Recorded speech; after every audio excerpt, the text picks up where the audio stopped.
सारी चीज ही क्लियर हो जाएगी। आप बोलोगे सर कोई इतना आसान तरीके से चीजों को कैसे समझा सकता है? मैं बता रहा हूं, मैं समझा सकता हूं। आप, क्योंकि पावर सिर्फ एक्सप्लेनेशन में होती है, उसके बाद कंटेंट पावरफुल बनता है। एक्सप्लेनेशन अगर पावरफुल हो तो कंटेंट पावरफुल बनता है। कंटेंट पावरफुल हो और एक्सप्लेनेशन नहीं हो तो उस कंटेंट का कोई लेना देना नहीं होता है। ठीक है, कुछ नहीं।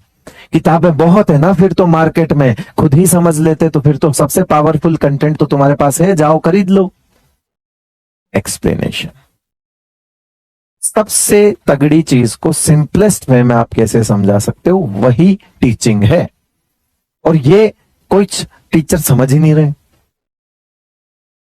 आ जाओ, आ जाओ भाई, आ जाओ। कि एडिशन ऑफ इलेक्ट्रॉन मुझे यहां बिठाना है, आप किसके भरोसे इस इलेक्ट्रॉन को छोड़ोगे?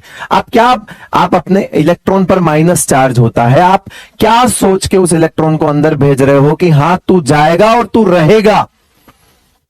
क्या सोच के, क्या सोच के कि अंदर एक न्यूक्लियस है, अंदर एक न्यूक्लियस है जो बाकी इलेक्ट्रॉन्स पे भी अट्रैक्शन लगाता है, तो हमारे नए वाले इलेक्ट्रॉन्स पे भी क्या करेगा बेटा? अट्रैक्शन लगा लेगा। इसका मतलब है आपने उस एक न्यूक्लियस के भरोसे भेजा है।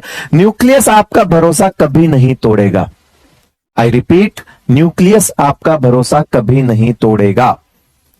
आपने ये सोच के भेजा है, डेफिनेटली वो काम करेगा। न्यूक्लियस जो है वो अट्रैक्शन लगाएगा, वो पुरानों पे लगा रहा है, वो नए आने वाले पे भी लगाएगा, यही सोच के आपने दे दिया। आपको पता था कि बहुत दम है। न्यूक्लियस उस ऑटो रिक्शा की तरह है जो कभी मना करता ही नहीं है, सवारी हाथ देती है, रोक लेता है।